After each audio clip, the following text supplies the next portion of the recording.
వి gold trusted gold buyers తాకట్టులో ఉన్న బంగారాన్ని విడిపించి ఈ రోజు ఉన్న మార్కెట్ ధరకే కొనబడును. మరిన్ని వివరాలకు సంప్రదించండి 77710720.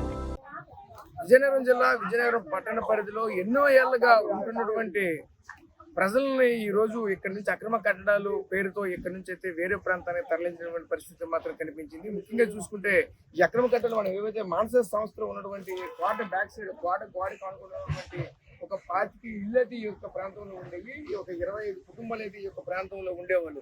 ఈ 25 కుటుంబాలు కూడా పూర్తిగా ఈ రోజు ఎక్కడ ఉంటున్నారు ఎవరికి తెలియనటువంటి పరిస్థితి కనిపిస్తుంది. ఎందుకంటే వీళ్ళంతా కూడా ఏదైతే ఇక్కడ చెట్టు ఉంది, చెట్టు కింద ఆవాసం ఉంటున్న నేపథ్యం అయితే కనిపిస్తుంది. అలాగే ఈ యొక్క 25 కుటుంబాల్లో ఈ రోజు సుమారుగా 9 మందికి కూడా టిట్కో ఇల్లు అయితే మాత్రం ఇచ్చామని చెప్తున్నారు. కానీ వాళ్ళకి కూడా ఈ రోజు సుమారుగా ఒక్కొక్కరు కూడా 4 లక్షల వరకు కూడా బ్యాంక్ అప్పు అయిపోయినట్టు కూడా మరొక చెప్పుకొస్తున్న నేపథ్యం కూడా కనిపిస్తుంది. అసలు ఏం జరుగుతుంది ఏంటి దీనికి సంబంధించిన వాళ్ళ మాటలోనే అడిగి మరిన్ని వివరాలు తెలుసుకునే ప్రయత్నం చేద్దాం. ప్రస్తుతం చూసుకునే గత 4 రోజులుగా ఇక్కడ ఒక వేప చెట్టు, మర్రి చెట్టు, రావి చెట్టు ఉంటే ఈ రావి చెట్టు ఈ కిందనే చిన్న పిల్లలతో చేతి పిల్లలతో ఎక్కడైతే వాళ్ళ యొక్క కష్టాలను చెప్పుకొని ఎక్కడ ఉంటున్న వాళ్ళ నేపథ్యం కూడా కనిపిస్తుంది. దీనికి సంబంధించిన మరిన్ని వివరాలు వాళ్ళ మాటలోనే అడిగి తెలుసుకునే ప్రయత్నం చేద్దాం. చెప్పండి, మీకు మీరు హిందువులు బట్టి ఇక్కడ ఉంటున్నారు, మీకు సొంత మీకు ఎక్కడ లేదా ఎవరు ఇక్కడే మీకు ఉన్నాయా? మాకు ఎక్కడ ఇల్లు లేదండి. నేను ఎప్పుడు 4 సంవత్సరాలు పెట్టి ఎక్కడే 40 సంవత్సరాల నుంచి ఉంటే వాళ్ళు 2 నెలల కింద వచ్చి నోటీసులు ఇచ్చారు. నోటీసులు నేను తీసుకోలేదు, కానీ గోళ్ళ ఖండించి వెళ్ళిపోయారు. మీరు ఇక్కడ ఉండకూడదని అంటే, బాబు మాకు ఎక్కడ ఇచ్చేయండి, వెళ్ళిపోతాం, మేము కూడా ఇక్కడ ఉన్నాం, మేము ఖాళీ చేసేస్తాం అన్న. మాకు సంబంధం లేదమ్మా, మీరు గవర్నమెంట్ పెట్టుకోండి అనేసి అన్నాం. అంటే ఇంతకుముందు ఎన్నో చుట్లు పెట్టాము గవర్నమెంట్ దగ్గర, కూడా ఎవరికి రాలేదు. ఎలాగో ఆ 9 మందికి ఎప్పుడో రాసినవి ఇచ్చారు. కానీ తర్వాత నుంచి 2-3 వచ్చారనమాట. వచ్చి వాళ్ళు రాసుకుని వెళ్ళారు. మీ అందరి పేర్లు ఇవ్వండి అమ్మా అనేసి రాసుకున్నారు. అందరి పేర్లు నెల కిందట 2 నెలలు అవుతుంది వచ్చి రాసుకున్నారు. రాసుకుంటే మేము ఎందుకో రాసుకుంటాం, ఆధార్ కార్డులు అడిగారు. అడిగితే మేము అనుకున్నాం ఎవరికైనా ఇల్లు ఇస్తారేమో రాస్తారేమో అనుకుని ఆధార్ కార్డులు ఇస్తాం. ఇస్తే తర్వాత 2-3 రోజులు పోయిన తర్వాత మానసాంశ వాళ్ళు వచ్చారు. వచ్చి మీకు అందరి పేరు మీద ఇల్లు వచ్చేసాయి, మీరు వెళ్ళిపోవాలి అక్కడికంటే. బాబు మేము ఎప్పుడు పెట్టాము ఇల్లు, ఎప్పుడు వచ్చి ఎక్కడ వచ్చే బాబు అంటే, మీకు అక్కడ లంకపట్నం దగ్గర వచ్చాయమ్మా, మీరు వెళ్ళిపోవాలి, ఖాళీ చేసేలా లంకపట్నం దగ్గరికి వెళ్ళిపోమంటే, మేము ఎలాగెళ్తామంటే మీరు ఇప్పుడు వచ్చి చెప్తున్నారు, అది ఎప్పుడో కట్టినిల్లు మాకు ఇప్పుడు ఎలాగిస్తారండి అనేసి మేము మాకు సంబంధం లేదు, మీకు అక్కడ వచ్చి మీరు అందరూ ఖాళీ చేసేలా అనేసి చెప్పి వెళ్ళిపోతే, సరే వాళ్ళు ఎందుకు చెప్పారు మంచిగా చేద్దాం అనేసి చూద్దాం అనేసి లంకపట్నం వెళ్ళాము. వెళ్తే అక్కడ ఏంటి అందరూ తాగుబోతులు, గంజా పార్టీలు, నానా చెత్త చెదారం సండాలంగా ఉన్నాయి. చూసి మేమైతే పిల్లలు పట్టుకొని బతకలేము. తర్వాత మానసికలు వచ్చారు. వస్తే మేము ఇదే మాట అన్నాం. మేడం దగ్గరికి వెళ్ళాం, అశోక్ బంగ్లాకి వెళ్ళి ఆ మేడంతో కూడా ఇదే మాట చెప్పాం. ఆ మేడం గారు మేమైతే అక్కడ బతకలేము మేడం, మేము తెల్లారితే కూలీ 4 వెళ్ళి కాగితాలు ఏరుకున్నామే, అంత దూరం నుంచి రాలేం, వయసున్న పిల్లలు ఉన్నారు, వాళ్ళు చూస్తే మంచోళ్ళు కాదు, పిల్లలు పాడు చేసేస్తారు, చిన్నపిల్లలు ఏడు చేస్తారో తెలీదు, మేము అక్కడికి వెళ్ళామంటే, మీరు ఇల్లు ఎంచుతారేటి, ఇచ్చిన దగ్గరికి వెళ్ళిపోవడం అనేసి ఎంచుతారేటి మీరు అనేసి మేడం గారు అన్నారు. కారు ఎక్కి వెళ్ళిపోయింది. సరే మా మట్టుకు మేము వచ్చేసాం. మొన్న శనివారం వేడి చేశారు, తెల్లవారి 5:30, 6 అవుతుంది. ఆ తాటలు పట్టుకొని వచ్చి పళ్ళ పేర్లు పట్టుకొని వచ్చి దునిసారు. మేము ఎంతో కాళ్ళ ఎలా పడ్డాం. బాబు ఒక్క నిమిషం ఆగండి బాబు, సాయంకాలం టైం ఇవ్వండి, ఈ సామాన్లంతా ఎక్కడో పెట్టుకుంటాము, మేము బయటకు వెళ్ళిపోతాం బాబు, మేము ఉండము అనేసి అంటే, అబ్బాబ్బా లేదనేసి అతను పట్టుకొని 2 పోలీసులు లాగేశారు, నన్ను పట్టుకొని 2 మా ఆడోళ్ళు లాగేశారు. లాగేసిన తర్వాత ఆ పళ్ళ పేర్లు వచ్చి మొత్తం దునిసారు. సగం మంది సామాన్లు తీసుకున్నారు, సగం మంది సామాన్లు అందులోనే ఉండిపోయింది. ఆ పోతే పోనీ అనేసి ఆ సామాన్లంతా ఆ పార్కులో పెట్టుకుని కూర్చున్నాం. ఆ మళ్ళీ వచ్చే తాటలు వచ్చి సామాన్లంతా ఎక్కిస్తారు. సామాన్లంతా ఎక్కిస్తే బాబు ఎక్కడ తీసుకెళ్తారు ఏంటంటే, మీరు ఎక్కడ చెప్తే అక్కడ దించేస్తా అంటే, మాకు ఎక్కడ ఉంది బాబు స్థలం అనేది, మాకు ఎక్కడ లేదు, ఎక్కడ పెడతారు మీరు అనేసి గేట్ ముందర మేము ధర్నా చేసాం. ధర్నా చేస్తే పోలీసు వాళ్ళు వచ్చి మమ్మల్ని 5 తీసుకెళ్లి పోలీస్ స్టేషన్లో పెట్టేసారు. ఈ సామాన్లంతా తీసుకెళ్లి ఎక్కడో కుప్పేస్తారు. మళ్ళీ తర్వాత ఈ జనాలు కూడా ఆ తాటలు పట్టుకొని తీసుకెళ్లారు. ఆ సామాన్లు వెళ్ళాలి. తర్వాత 2-3 వెళ్ళారు. సాయంకాలం దాకా ఎక్కడన్నా అక్కడ కూర్చుని పెద్ద ఆయన ఒక అతను వచ్చారు దీనికి అడ్డు. వచ్చిన తర్వాత అతను అడిగితే, బాబు మేము ఎక్కడికి వెళ్ళాలి, ఏంటి మా పరిస్థితి ఏంటి బాబు అంటే, మీరు ఇప్పుడు కాముగా వెళ్ళిపోండి, మీరు మంగళవారం రండి, మీకు గుంకలం ఇప్పించే బాధ్యత మాది, మీ గుంకలం దగ్గర ఇల్లు చోట్లు ఖాళీ చోట్లు మీకు ఇప్పిస్తాము, మీరు ఇప్పుడేం గొడవ మీ మీద గౌరవం బాబు వెళ్ళిపోతున్నాము, మా మంగళవారం వస్తామండి అని చెప్పేసి మేము వెళ్ళిపోయాం. వెళ్ళిపోయిన తర్వాత తెల్లవారు వచ్చి 10 గంటల దాకా కూర్చున్నాం. ఇక్కడ ఎవరూ రాలేదు. మళ్ళీగా ఇప్పుడు వచ్చాం. అంటే ఎన్ని రోజులు చిన్నపిల్లలతో మీరు ఎక్కడ ఉంటున్నారు? చిన్నపిల్లలు చాలా చిన్నపిల్లలు ఇక్కడే ఉన్నాం. 5 సంవత్సరాలు అయింది. కరెంటు కూడా తీస్తారు. కరెంటు తీసిన ఆ పాముల్లో, పురుగుల్లో, దోమలతో అలాగే చచ్చివల్లి పిల్లలకైతే 3 రోజులకు ఒకసారి 4 రోజులకు ఒకసారి ఇసుక జ్వరాలు వచ్చాయి. హాస్పిటల్లో జాయిన్ చేసుకుని ఆ కూలీ నాలు చేసుకుని డబ్బులంతా ఈ పిల్లలకి ఎందుకు పెట్టుకొని అలా పెట్టుకుని ఇద్దరు ముసలమ్మలు కూడా మొన్న 50 కాలంలో చనిపోయింది. అయినా అలాగే భరిస్తూ వచ్చాము. అంటే ఈ ప్రాంతం మరి ఎప్పటి నుంచి ఇక్కడ నివాసం ఉండేవాళ్ళు? 40 సంవత్సరాలు 40 సంవత్సరాల నుంచి ఇక్కడ ఉంది. ఫస్ట్ ఇంత ముందు ఇక్కడ రాజుగారి బొమ్మల దగ్గర ఉండేవాళ్ళని. అక్కడ అతను చనిపోయినప్పుడు ఇక్కడ తరలించారు మన ఆనంద్ గారిని. ఇక్కడికి వెళ్ళిపోండి అమ్మ అని చెప్తే మేము ఆ ఊపిని ఇక్కడికి వచ్చి అలాగే ఉండిపోయింది. మీరు చెప్పండి అమ్మ, మీరు ఈ ప్రాంతంలో ఎప్పటి నుంచి ఉంటున్నారు? కష్టమేంటి? ఎప్పటి నుంచి మీరు ఇక్కడ ఇబ్బందులు పడుతున్నారు? మీరు చూస్తే మొత్తం అందరూ కూడా చిన్న పిల్లలతో మీరు ఉన్నటువంటి పరిస్థితి కనిపిస్తుంది. అందరికీ కూడా ఈ చెట్టే మీకు ఒక ఇలా శ్రీరామ రక్షణ కనిపిస్తుంది. ఈ చెట్టుకు మించినటువంటి మీకు ఎక్కడ కూడా చోటు లేవని కూడా మీరు చెప్తున్నారు. మరి ఇంకో వైపు మీకు కుంకుళం లేఅవుట్లో కూడా మీకు స్థలాలు ఇచ్చేవంటూ కూడా మరొక వైపు చెప్తున్నారు. అసలు మీకు స్థలాలు ఇవ్వలేదు, అసలు ఏం జరుగుతుంది? 9 మందికి వచ్చాయి సోనేనగరం. వాళ్ళు అక్కడికి వెళ్ళారు. అది కాక లోన్లు కడుతున్నారు వాళ్ళు. ఎందుకంటే ఈ రోజు ఉంటే ఈ రోజు తింటే రేపు ఉండదు. అలాంటిది లోన్లు కట్టుకొని ఎంతో బాధలు పడుతున్నారు. అప్పుడు కూడా వడ్డీల మీద నోటీసుల మీద నోటీసులు వస్తున్నాయి, కానీ ఇప్పుడు వీళ్ళు కట్టలేకపోతున్నారు. అలాంటి పరిస్థితి 45 సంవత్సరాల నుంచి ఇక్కడ జీవించారు సార్. మొన్న ఒక 5 సంవత్సరాల కిందట ఇలాగే వచ్చి వారు ఎవరో ఒకరు వచ్చి మీరు ఇల్లు తీసేస్తాం, మీరు ఖాళీ చేయండి అలా చెప్పారు. కానీ మేము మొండికేసాం, మాకు ఇల్లు లేదండి, మాకు సొంత ఏవి కూడా మాకు సొంతం అనేది ఏమీ లేదు అని చెప్పేసి మేము మొండికేసి ఇక్కడ ఉన్నాం. వీళ్ళు ఇంక ఇలా లెగరని చెప్పి కరెంట్ తీస్తారు సార్. కరెంట్ తీసినప్పుడు అయితే ఎంతమంది దగ్గరికి వెళ్ళామో, చాలా మంది పెద్ద పెద్ద వాళ్ళ దగ్గరికి వెళ్ళాం సార్. ఎవ్వరు కూడా అమ్మో ఇలా కరెంట్ లేకుండా బాధపడుతున్నారు. ఇప్పుడు మనమైనా సరే కారులో ఒక గంట ఏసీ లేకపోతే మనం డ్రైవింగ్ చేయము సార్. అలాంటిది 5 సంవత్సరాలు కరెంట్ లేకుండా చిన్న పిల్లలు పట్టుకుని జీవించి పెద్ద పెద్ద సార్ల దగ్గరికి వెళ్తే ఎవరు కూడా మమ్మల్ని పట్టించుకోలేదు. వైసీపీ ప్రభుత్వం కూడా మమ్మల్ని పట్టించుకోలేదు. అప్పుడు ఓట్లు వేసినప్పుడు కూడా వాళ్ళు చెప్పారు, ఏంటి మాకు కరెంట్ లేదంటే వాళ్ళు కూడా మీకు కరెంట్ ఇప్పించే బాధ్యత మాదని. అయితే వాళ్ళు ఓట్లు వేసుకున్నారు కానీ మాకు కరెంట్ ఇవ్వలేదు. మళ్ళీ తెలుగుదేశం గెలిచినప్పుడు కూడా అక్కడ మేడం గారు మీటింగ్ పెట్టారు. మీటింగ్ పెట్టినప్పుడు మేము అందరం వెళ్ళాం, మాకు కరెంట్ లేదు, 5 సంవత్సరాలు కరెంట్ లేదు మేడం, చూడండి అంటే మీకు కరెంట్ ఇప్పిస్తాం. అక్కడ అందరూ ఉన్నారు సార్. కావాలంటే సెల్ ఫోన్ వీడియోలు ఉన్నాయి, మీరు వినండి, చూడండి ఆవిడ ఏం మాట్లాడారు. మాకు అక్కడ ఏమని హామీ ఇచ్చారు నలుగురు ముందు, ఆ వీడియో కూడా ఉంది.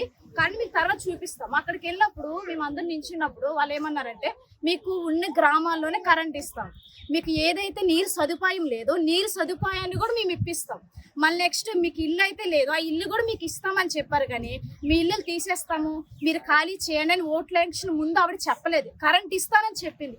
మరి ఇప్పుడు ఇలా చేశారు కదా సార్, మరి ఆవిడకి తెలిసే ఉంటది కదా. మరి మమ్మల్ని పరిశీలించడానికి మమ్మల్ని చూడడానికి కూడా ఆవిడ కనీసం ఇక్కడికి రాలేదు. ఎందుకు వేసాం సార్, మాకేదో న్యాయం చేస్తారనేసి, మాకు కరెంట్ లేకుండా బాధపడుతున్నాం అనేసి ఏదో ఒక మేలు చేస్తారని మేము ఆశతో వేసాం. ఇప్పుడు మమ్మల్ని అన్యాయంగా రోడ్డు మీద నిలబెట్టారు సార్. చిన్న పిల్లలతోని ఎలాగ జీవిస్తున్నాం మా దేవుడికే తెలుగు. అనేది వర్షం పడింది, సామాన్లు తడిసిపోయి ఆ సామాన్ తీసుకొని వెళ్ళి ఎక్కడో పడేశారు. ఏంటి కొన్ని బోరింగ్ అన్నా ఉంచండి, ఇక్కడ జీవించండి, కొన్ని మంచినీళ్ళు తాగుతామంటే మీకు బోరింగ్ ఉంచినా మీరు ఇక్కడే ఉండిపోతారనేసి బోరింగ్ కూడా అన్యాయంగా తీస్తారండి.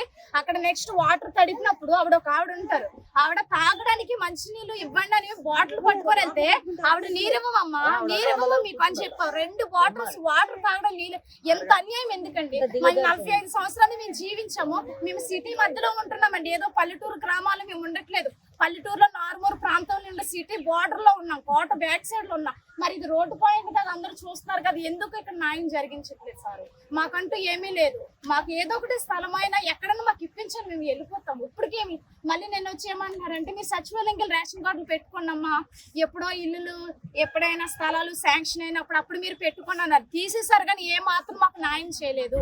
మీరు మాకు న్యాయం చేయండి సారు. మరి అది ఎక్కడ ఇస్తారన్నా తెలియదు. మొన్నది పీకే ముందమ్మా గుంపులం ఇస్తాము, మీరు లేకపోండి అంటే నిజంగా ఇస్తారేమో అనుకుని వాళ్ళ మీద మాటకి గౌరవించిస్తారు. ఎమ్మటి మేము సామాన్లు గట్టి అక్కడక్కడ పెట్టి చెట్టు పుట్ట మేము ఆశ్రయించి అక్కడ మేము జీవిస్తున్నాం సార్. ఇంక మాకు ఇల్లంటే ఎక్కడ లేదు. అద్దెలంటే ఇప్పుడు 5,000 4,000 అద్దెలంటే మేము కట్టలేము సార్. ఏదో చెట్టు పుట్ట చూసుకొని అక్కడ జీవిస్తాం చిన్న పిల్లలతో. వర్షం వస్తే తడిసిపోతున్నాం సార్. అలాగా కరెంట్ లేకుండా చాలా ఇబ్బంది పడుతున్నాం. మన రుద్రాలు కూడా మా నాన్నమ్మ కూడా ఆయాసంతోనే ఆప్సోహలు అయిపోయి మొన్నే మరణించారు సార్. ఇప్పటికి 5 నెలలు అవుతుంది. గాలి లేక 5 సంవత్సరాలు జీవించాం, మరొకరైతే జీవించాం. కానీ అప్పటికి కూడా చాలా మంది తిరిగాం, కానీ మాకు ఎవ్వరూ న్యాయం చేయాలి సార్. న్యాయం చేయలేదు. మీరు ఖచ్చితంగా న్యాయం చేస్తారని మేము చూస్తున్నాం.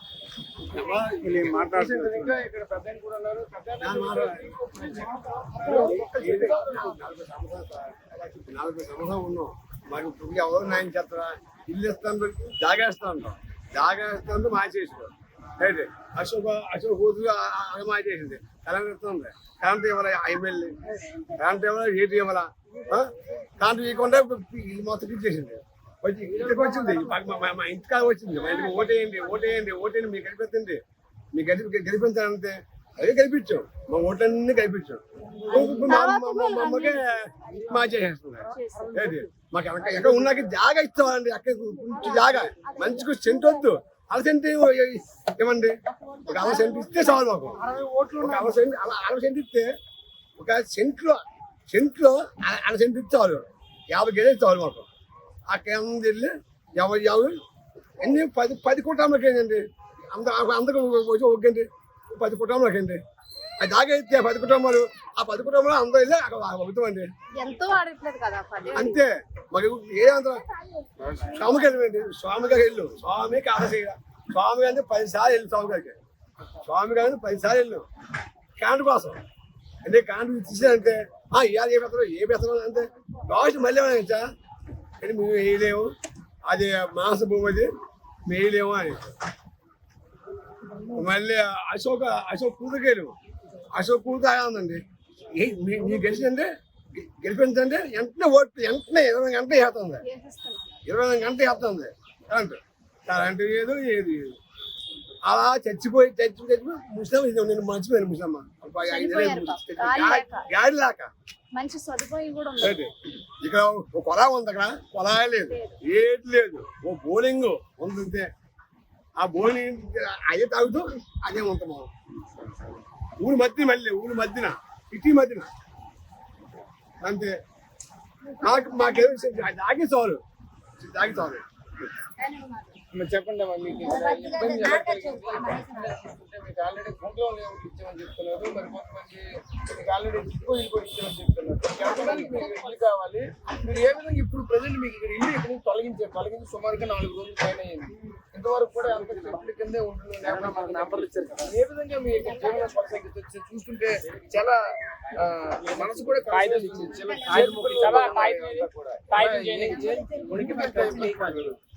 మేము ఎక్కలేని గడప లేదండి. నాకు పెళ్ళి ఇక్కడికి వచ్చినప్పుడు నాకు 13 సంవత్సరాలు. అప్పటి నుంచి నేను ఇక్కడ ఉన్నా అంటే సుమారు 40 సంవత్సరాలు అయింది. జాడ మీదకి వచ్చి ఇలాగే బతుకుతున్నా. ఆ సగంలో కరెంట్ వస్తే అక్కడ బోర్ ఒకటి వేసారు. ఆ బోర్తోని ఆ కరెంట్తోని ఏదో నాలో ఏదో చేసుకుని బతికేశారు.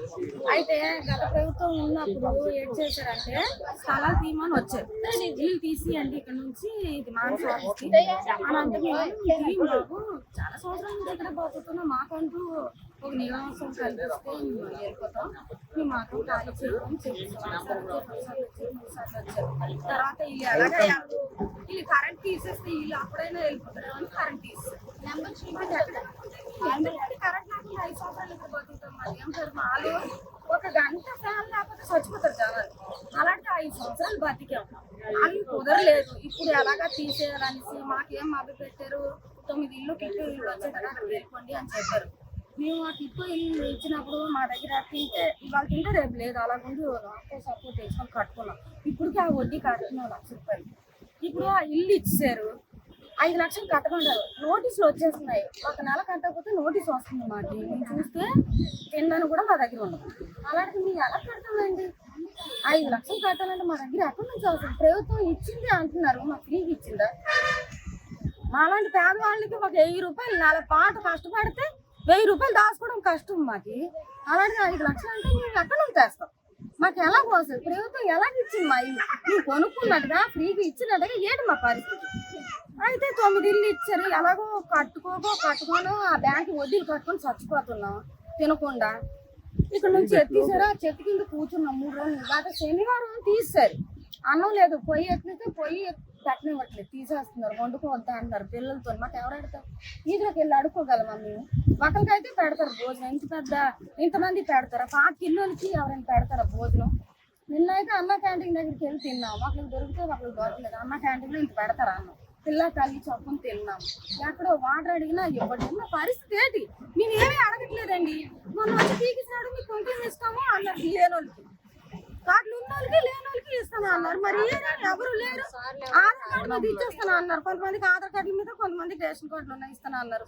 ఏది ఎవరు రావడం లేదు, మా కాసి ఎవరు చూడడం లేదు. మేము ఎవరి దగ్గరికి వెళ్ళి అడగాలి? ఈ ఊరా అడిగా? ఇది నడిబొడ్లోనే ఉన్నాం కదా, ఇదేం అడివి కాదు. ఎక్కడెక్కడ ఉన్నా మారుమూల ప్రాంతంలో తెచ్చేసి వాళ్ళకి ఏదో ఎలగబెట్టేస్తాం అంటున్నారు. మరి కోట పక్కన ఉన్న రోడ్డు మీద నేను ఇల్లు తీసినప్పుడు ఎంతమంది, ఒక 3000 జనాభా చూసారేమో.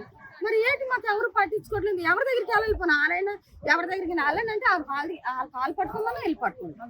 ఆ పరిస్థితి ఏంటి? ఎవరు రావట్లేదు. కనీసం 10 మంది తినడానికి భోజనం కూడా ఉండట్లేదు.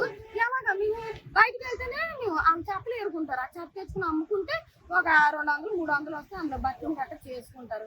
మరి అది కూడా లేదు, సామాన్లు లేవు, పొయ్యాకులు ఇవ్వట్లేదు. మేము ఎలా బతకాలండి? మా పరిస్థితి ఏంటి? మరి అదంతా వదిలేండి, ఏదో కడుపు కొట్టుకుని కూర్చున్నాం. ఏదో కుంకులంలోనే ఈ రోజు మాకు జాగా చూపిస్తాను అన్నారు, ఎవరు రాలేదు. మా పరిస్థితి ఏంటి? వాళ్ళ మట్టుకు వాళ్ళు ఉన్నారు, చెప్పేసిన వాళ్ళు వెళ్ళారు, వాళ్ళు బాగానే తింటున్నారు, బాగానే ఉంటున్నారు. మా పరిస్థితి ఏంటి? మేము ఎవరికి చెప్పుకోవాలి మా బాధ? అది మాకి కుంకులంలో చోటు ఇస్తాను అన్నారు లేనోళ్ళకి, అంటే 10 ఇల్లులకి. అదేదో చూపిస్తే ఎక్కువ వద్దు మాకి, ఒక 2 సెంట్లు 3 సెంట్లు పంచిస్తే డేరాలనే వేసుకుని ఉంటాం ఎక్కడైనా. అది